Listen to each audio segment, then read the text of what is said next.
Hello and welcome to this tutorial on writing a literary analysis. In this edition, we will focus on using and incorporating textual evidence. Textual evidence is the term used by scholars to indicate information from a text being analyzed, which we also call the primary source, that the scholar uses to support, justify, or validate her interpretive or analytical inferences. Here are a few of the most common types: summary, paraphrase, specific detail, and direct quotation. Let's take a look at each. Using a summary, if a key event or series of events in the literary work supports a point you are trying to make, you may want to include a brief summary, making sure that you show the relevance of the event or events by explicitly connecting your summary to your point.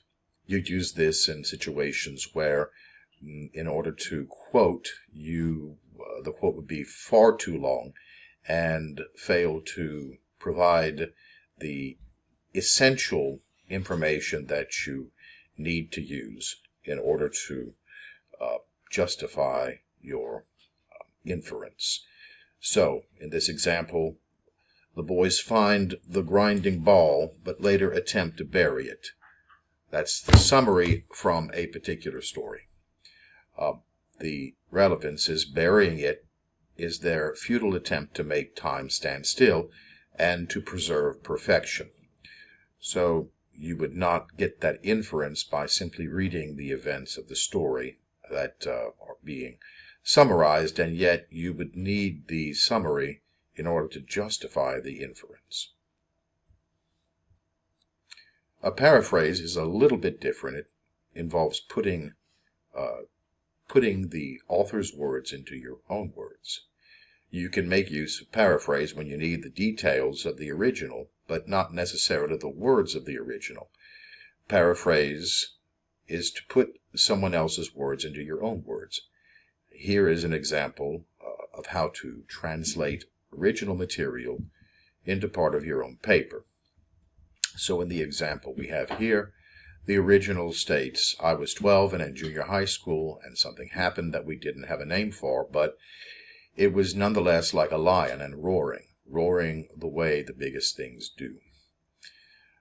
You don't necessarily need those exact words. What you need to do is to identify the particular essence that you want to use to support any inference you're making. So, early in the story, the narrator states that when he turned 12 and started junior high school, life changed in a significant way that he and his friends could not quite name or identify.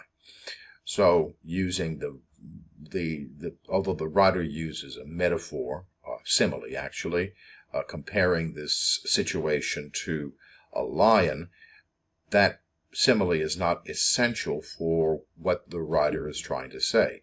A paraphrase allows the writer then to, scholar, to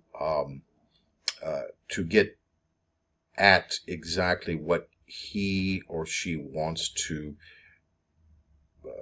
the reader of the essay to understand about the original quotation.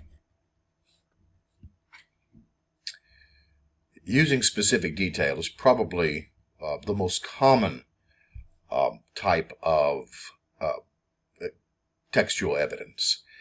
Various types of details from the text lend concrete support to the development of the central idea of your literary analysis essay. These details add credibility to your point.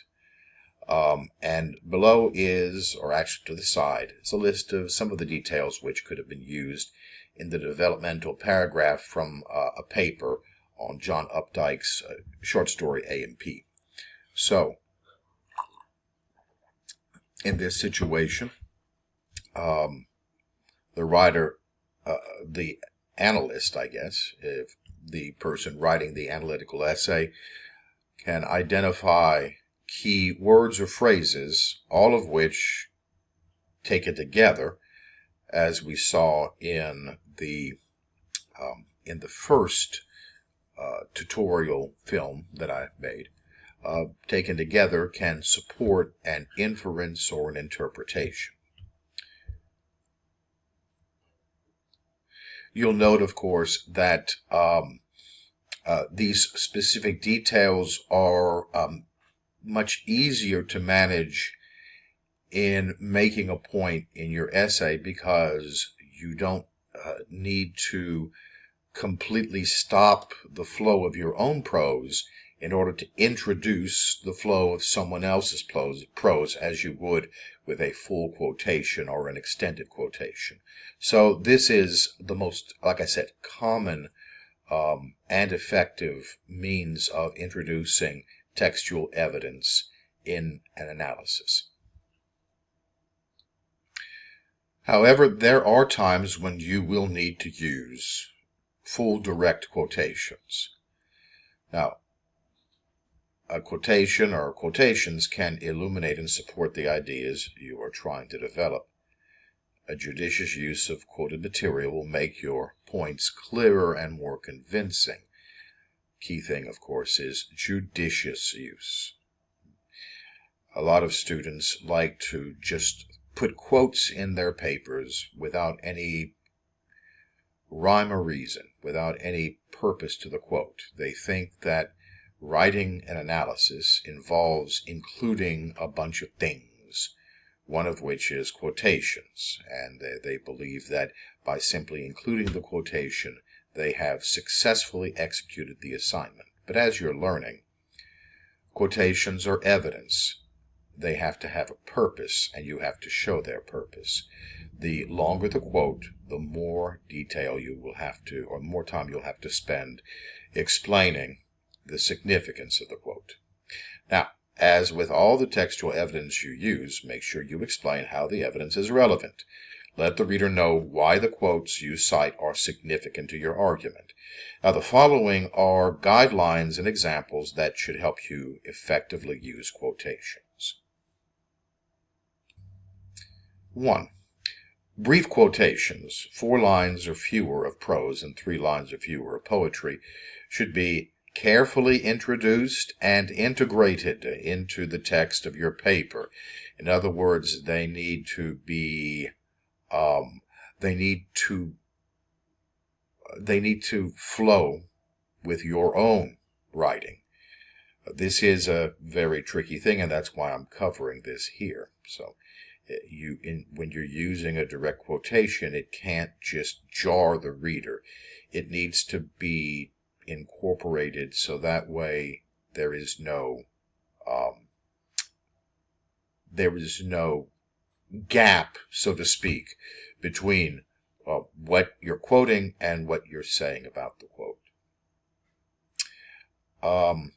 So put quotation marks around all briefly quoted material. So the example we have here from an essay on Updike's A&P. As the manager of the A&P, L'Engle is both the guardian and enforcer of policy. And then notice the citation, the page number. When he gives the girls, quote, that sad Sunday school superintendent stare, unquote. See, that's something you can't paraphrase. If you are trying to communicate a quality about this particular character, L'Engle, that is an important set of words that conveys something that you can't simply paraphrase. That's why you would use the quotation. So the reader becomes aware of L'Engle's character as the A&P's version of a dreary bureaucrat who, quote, doesn't miss much, unquote, with the citation afterwards. Make sure you give page numbers where necessary. And notice that in this example, the page numbers are in parentheses before the period. That's the basic MLA style. There are some exceptions which we'll cover in a little bit.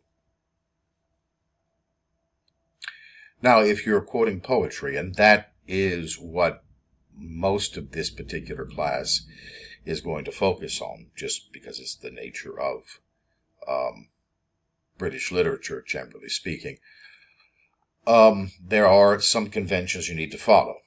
So, from the beginning, the Duke in Browning's poem, this is My Last Duchess, by the way, gives the reader a sense of how possessive he really is. So what the writer is trying to convey is possessiveness. And we need to have some evidence from the text, from the poem, that demonstrates that. That's my last Duchess on the wall, looking as if she were alive. The reader cannot help but notice how, even though the Duke is talking about her portrait, his main concern is that she belongs to him. And the writer could go further by identifying really this particular statement, my last Duchess. Okay, my last Duchess.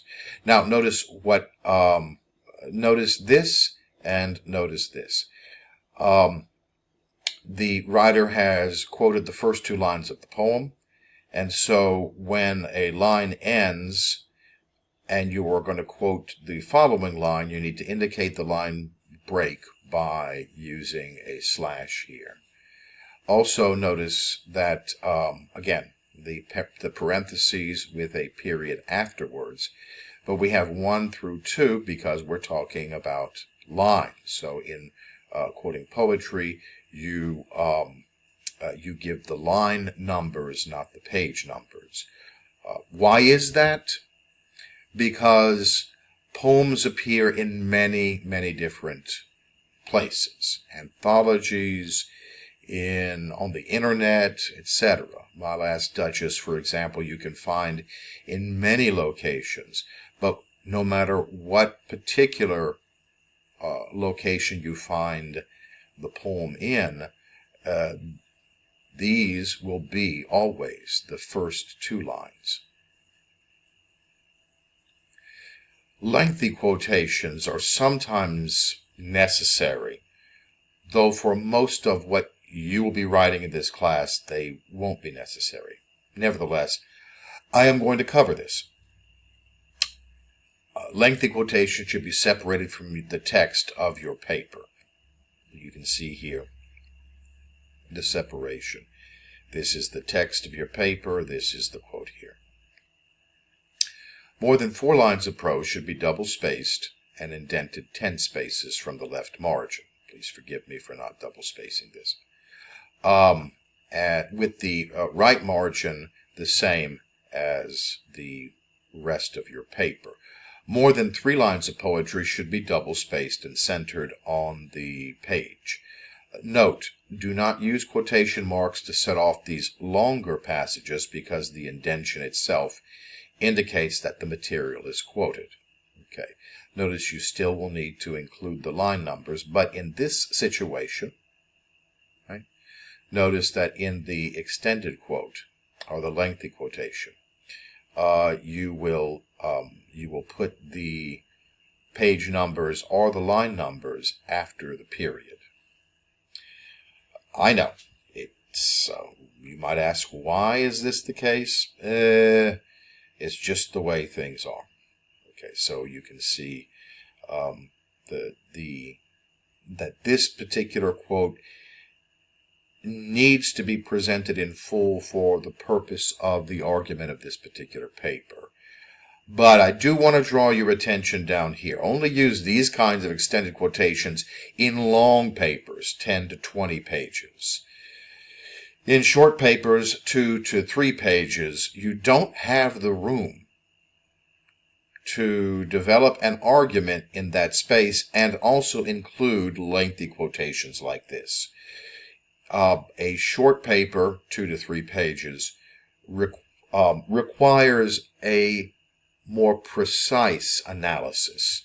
This kind of a quotation here is for a more lengthy analysis that's going to touch on a broader set of interpretive issues. So please bear that in mind. And again, here we find the same situation with an extended quotation from a poem.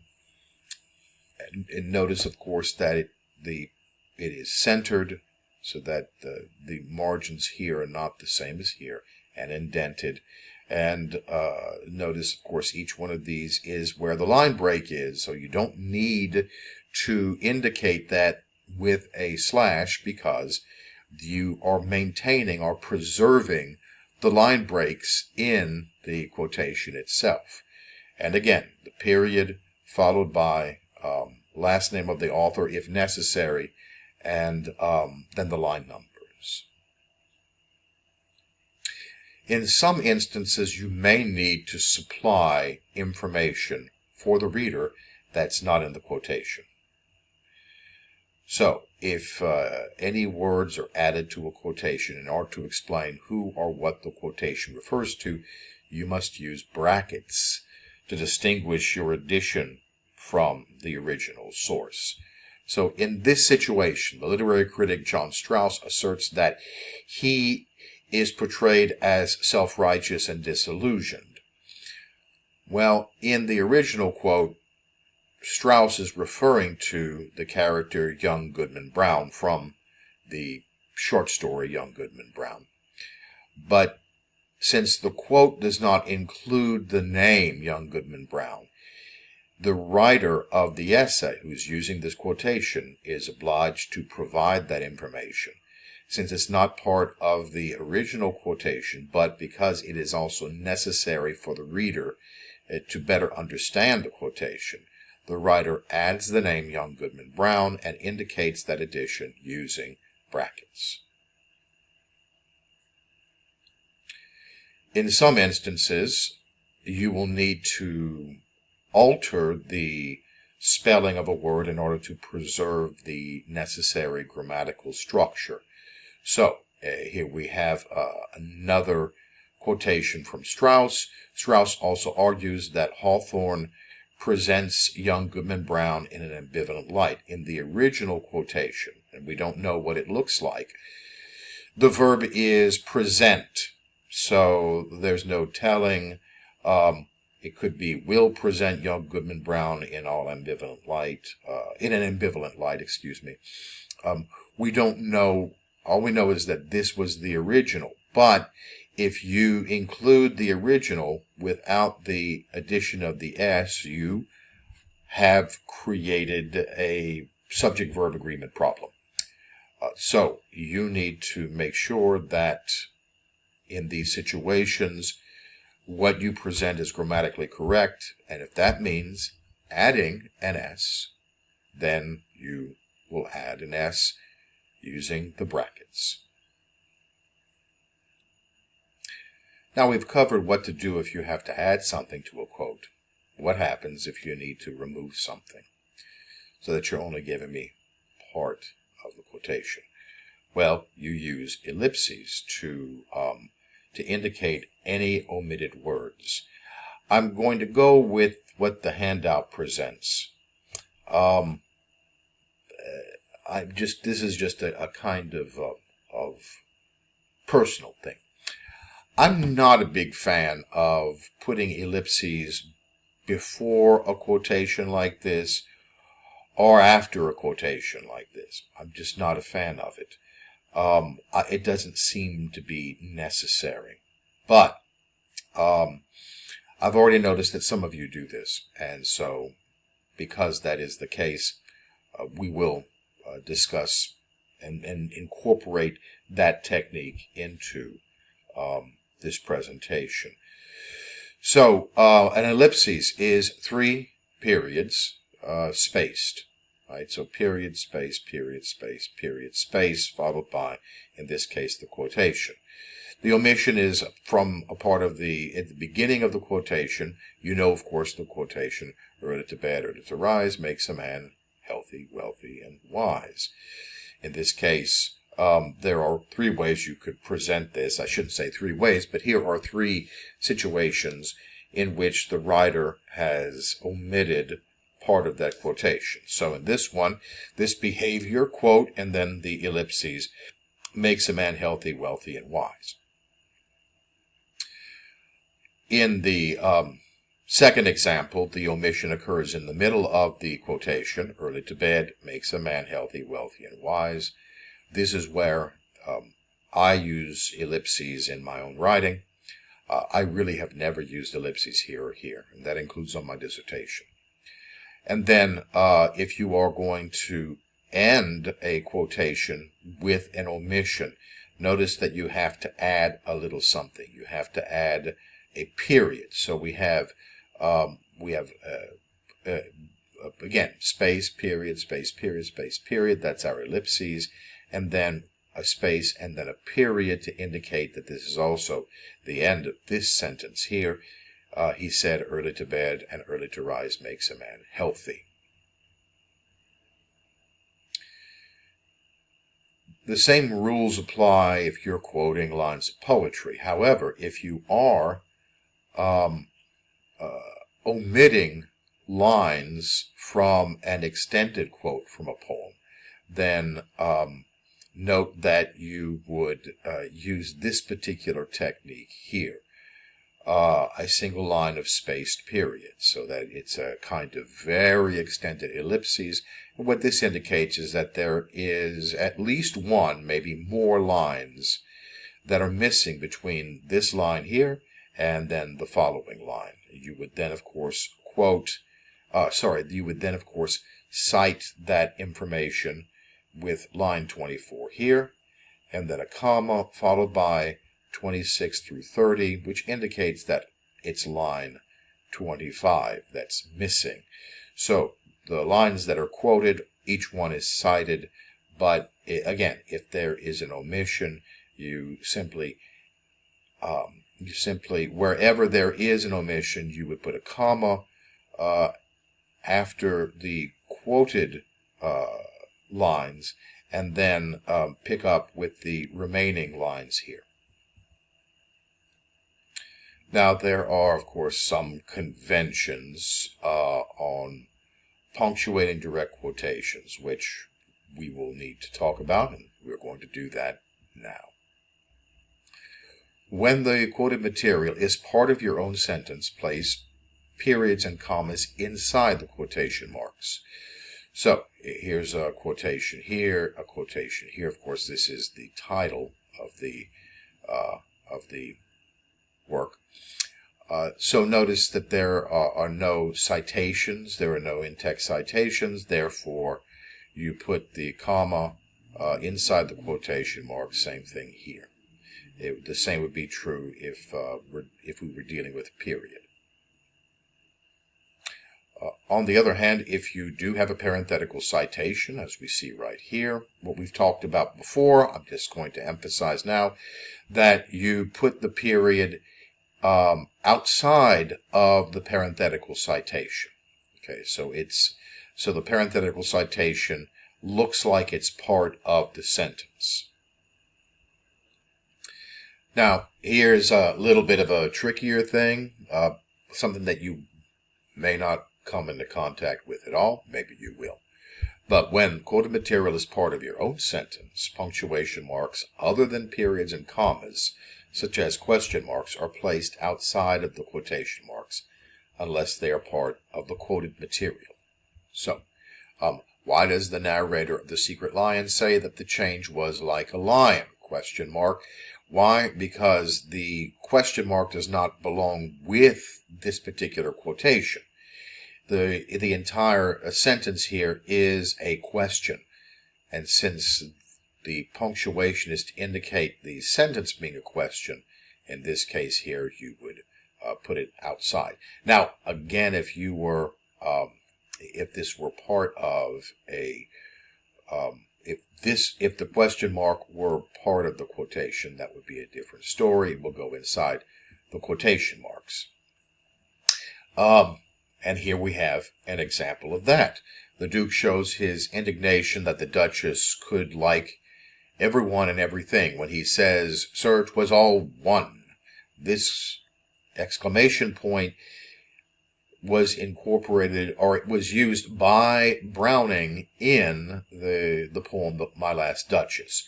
So because it falls inside, because it is part of the quotation mark, because it is part of the quotation, it falls inside the quotation marks. Notice, too, that we have Browning 25 indicating the line number, followed by a period because that is the end of your sentence. And one more little trick. If you have a quotation inside a quotation, you indicate the quotation inside a quotation with single quotes. So, when I interviewed the quarterback, he said they simply, quote, played a better game, unquote. But this entire thing is a quote from this character named Larry Linus. So, again, this may come into play. It may not come into play. And either way, the page number is here, the period here. Now then, let's talk about using in-text citations, also called parenthetical citations. In MLA style, referring to the works of others in your text is done using parenthetical citations.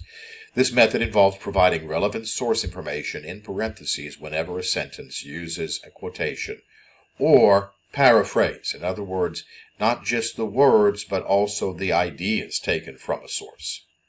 Usually, the simplest way to do this is to put all of the source information in parentheses at the end of the sentence, i.e. just before the period. However, as the examples below will illustrate, there are situations where it makes sense to put the parenthetical elsewhere in the sentence, or even to leave information out. So, let's go ahead and take a look at this. So, the basic method, and the one that you're probably most familiar with, is the author page style. MLA format follows the author page method of in-text citation. This means that the author's last name and the page number or numbers from which the quotation or paraphrase is taken must appear in the text. The author's name may appear either in the sentence itself or in parentheses following the quotation or paraphrase, but the page number or numbers should always appear in the parentheses, not in the text of your sentence. So don't say, on page 25, Wordsworth says X. That's bad writing and unnecessary. That's why we have this method. So here are 3 ways to present the same information. 2 involve using quotations. 1 involves paraphrase. Wordsworth stated that Romantic poetry was marked by a spontaneous overflow of powerful feelings. Because you mention Wordsworth in the sentence itself, there's no need to include Wordsworth here. We know who said this. We just need to know what page number it comes from. Romantic poetry is characterized by the spontaneous overflow of powerful feelings. In this case, we don't know who said this, so we have to include the author's name followed by the page number in the parenthetical citation. And then finally, we have a paraphrase or a summary. Wordsworth extensively explored the role of emotion in the creative process. Again, page number here, no need to mention Wordsworth in the parenthetical because Wordsworth is mentioned here. In some instances, such as pretty much all Anglo-Saxon poetry, all Anglo-Saxon poetry, and of course all anonymous poetry, we have situations where we don't have an author's name, but we still need to indicate where the work comes from. In a situation like that, you will need to use the title or part of the title of the work from which the quotation comes. Let me read through this because it is kind of important. When a source has no known author, use a shortened title of the work instead of an author's name. Following these guidelines, place the title in quotation marks if it's a short work, such as an article or a short story or a poem, or italicize if it is a longer work, such as plays, books, television shows, entire websites, etc. Long works, italics, short works, quotations. And provide a page number if it is available. Titles longer than a standard noun phrase should be shortened to a noun phrase by excluding articles. For example, To the Lighthouse would be shortened to Lighthouse. I'm less concerned with that. Use your judgment. To the Lighthouse is a perfectly reasonable amount of words to put into a parenthetical citation. But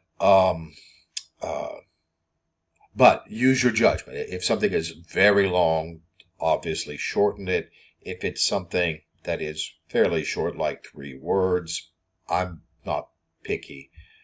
If you want to just say To the Lighthouse or Lighthouse, either one is fine. If the title cannot easily be shortened into a noun phrase, the title should be cut after the first clause, phrase, or punctuation. So our example here, we see so many global warming hotspots in North America, likely because this region has, quote, more readily accessible climatic data and more comprehensive programs to monitor and study environmental change. And then this particular work does not have an author. So in order to indicate where it comes from, you would include the title, Impact of Global Warming, which is probably only part of the title. I'm sure it's a much lengthier title than this. And then, of course, the page number. I hope you find this information helpful. I'm sure you will find it helpful. And as always, if you have any questions, please contact me.